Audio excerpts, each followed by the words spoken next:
Salve, meus nobres! Um bom dia, um bom Vasco, um bom café da manhã para todos nós neste dia 16 de fevereiro de 2022, véspera de jogo do Vascão. Eu estou aqui hoje para falar, que eu já deveria ter falado muito tempo com vocês, sobre a montagem desse elenco que conduzirá ao Vasco à Série A. Será que você confia nisso? Bem, meus amigos, venha comigo porque você está no Marca Vasco. Eu sou o Sérgio Marca, aquele que todo dia às 7 horas da manhã traz um vídeo sobre o nosso Vascão e hoje no modo tete a tete, aquelas crônicas sobre o nosso Vasco da Gama. Sendo assim, aqueles pedidos tradicionais, meus amigos, vamos apertando o dedo nesse like, inscreva-se no canal, bem como aperte aquele sininho para você sempre ser notificado sobre os vídeos que saem do nosso Vascão. Mas você já sabe, aqui no Marca Vasco, acompanhando seu café da manhã, 7 horas da manhã, um papo sobre o nosso Vascão. Hoje a gente vai falar sobre a montagem desse Vasco que nos promete muitas emoções até o final de 2022. Mas antes de falar nisso, e o primeiro ponto que eu fico assustado, até abismado, é a falta de crítica aos quais vi um pouco após a derrota para o Botafogo desse final de semana de 1-0, onde demonstrou toda a nossa deficiência neste elenco, mas uma crítica também à própria diretoria administrativa, assim, ao Jorge Salgado e aquela galera toda lá que você já sabe. E por que isso? Por quê? Eu vou te falar sobre essas premissas que eu sempre considero. Para mim, o Vasco já estava notificado que ia ficar na segunda divisão, cientificado disso, o torcedor ainda tinha alguma esperança, mas em 7 de novembro de 2021, lá do ano passado, na derrota para o próprio Botafogo, uma goleada humilhante dentro de São Januário, já estava na cara que o time não ia subir. Ali as chances matemáticas já tinham ficado poucas, bem como já tinha demonstrado toda a fraqueza, a fragilidade emocional e técnica do elenco montado de 2021. Alguns ainda defendiam porque é Vasco, Vasco sobe, aquela história do Vascão, mas na verdade que ano passado a gente nunca ficou no G4 da Série B, não ia ser na reta final perdendo de 4-0 para o Botafogo que íamos ficar. 7 de novembro, o que a diretoria administrativa fez? Nada. Manteve Alexandre Pássaro, o diretor executivo de futebol do fracasso da Série B, e manteve também o Fernando Diniz, se não me engano. E ali foram algumas rodadas até o final do campeonato da Série B. Aproveitou e tirou todo aquele elenco fraco? Não. Nós jogamos com o mesmo elenco até o final da Série B, sem qualquer mudança de técnico. O técnico depois caiu, o Fernando Diniz, depois o Alexandre Pássaro caiu, mas os jogadores continuaram mesmo. Perdemos um tempo, primeiro, para conversar com o novo treinador, para conversar com novos diretores executivos, para já ir montando a estrutura do futebol, dar chance para jogadores da base, que agora a gente viu que sequer tiveram chance, tal como Caio Lopes e o... eu esqueci o nome do outro menino lá que também saiu sem renovado o contrato. Eles poderiam ter jogado as 5 rodadas ali final da Série B, pelo menos a gente saberia que se eles eram ruins ou não. Não, a gente manteve Morato, mantivemos Zeca, mantivemos Marquinhos Gabriel, todos aqueles jogadores que hoje não se encontram mais no Vasco da Gama.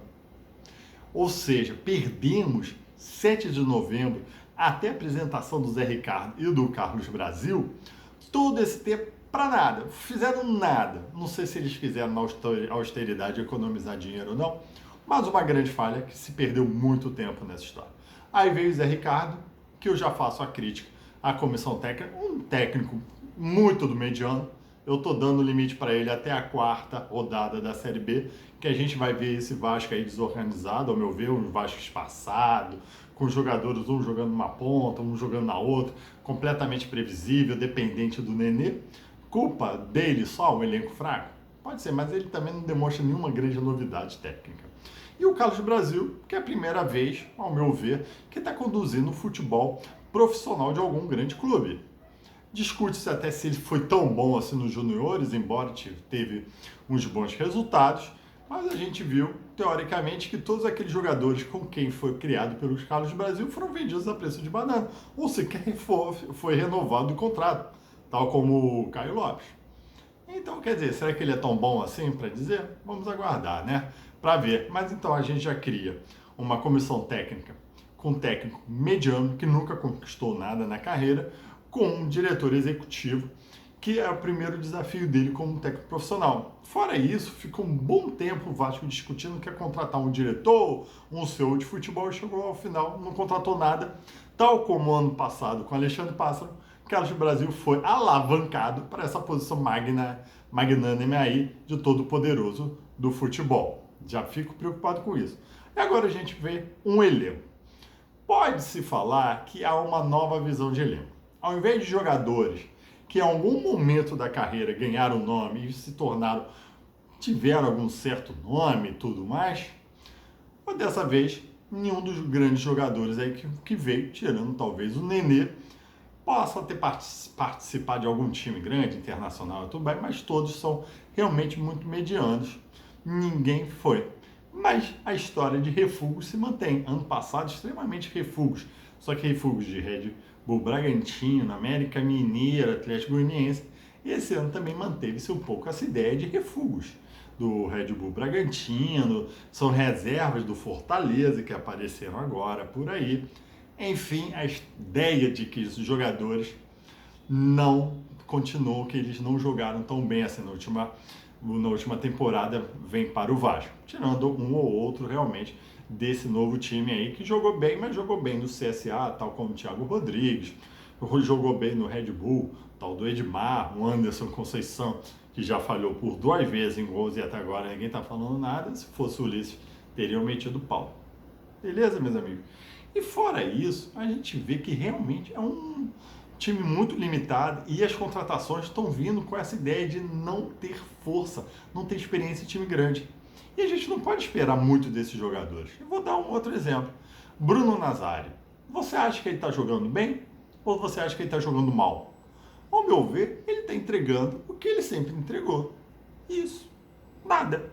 Assim, um jogador que algumas vezes tem, tipo golfinho, submerge lá para aparece um pouco numa jogada ou outra, mas na metade, 90% do jogo ele fica lá escondido fazendo o beabá. É isso, Anderson Conceição. Eu até pensei que ele fosse um grande zagueiro, mas já falhou 2 vezes. É isso que o cara vai entregar. O Thiago Rodrigues, beleza, tá entregando bem. O Edmar, é isso que ele está entregando. É um cara que, de repente, numa defesa ele joga bem, mas no ataque ele não consegue acertar um cruzamento na área. Vou repetir isso. Ele não conseguiu acertar um cruzamento na área. Raramente ele acerta a cabeça de um jogador para aí sim fazer gol. O Raniel está entregando o que ele sempre entregou. E é isso que muito me preocupa com esse time que está sendo montado, sobre uma nova filosofia de jogadores que querem jogar Série B. Aí vem esse discurso, né? Não, como eles não têm nome, querem jogar a Série B. Talvez como eles não têm nome, por isso que eles estão jogando a Série B, né? É essas dúvidas que me ficam. Então é um time extremamente limitado, que sim, depende muito do Nenê, e sim, continua dependendo muito da sua base, tal como o Gabriel Peck, é o único atacante veloz, e que particularmente não me agrada muito, Gabriel Peck. Você tem uma base ali do Juninho, que para mim ele sim está me surpreendendo, está chamando a responsabilidade, mas também é um jogador que eu tenho as minhas birras com ele, mas eu tenho que admitir que ele está jogando bem. Fora isso, meus amigos, quem mais que você vai esperar que é de algum jogador que está vindo para o Vasco da Gama que vai mudar o resultado do jogo? Complicado, e o Vasco já está demonstrando que não tem competitividade com esse time. Primeiro desafio contra o Botafogo, perdeu. Se o Vasco pressionou no segundo tempo, foi muito mais por falhas do Botafogo, por o Botafogo ter sido retrancado, porque por méritos do Vasco. E como é que o Vasco pressionou? Nenê lá do meio de campo, mandando o bolão lá para frente. Isso não vai funcionar. Por isso que muito me preocupa. Eu não vejo muita gente criticando. Pelo contrário, o pessoal está falando que esse time é muito melhor do que o do ano passado. Isso é vantagem? É muito melhor do que o do time de 2020? Ah, não é. Não é. Tanto que a gente vê muitos jogadores de 2020 que saíram do Vasco jogando razoavelmente aí em times de primeira divisão. E o Vasco, infelizmente, continuando na segunda divisão E olha, esse ano, sem não, meus amigos. Um abraço, deem seu like aí. Tchau!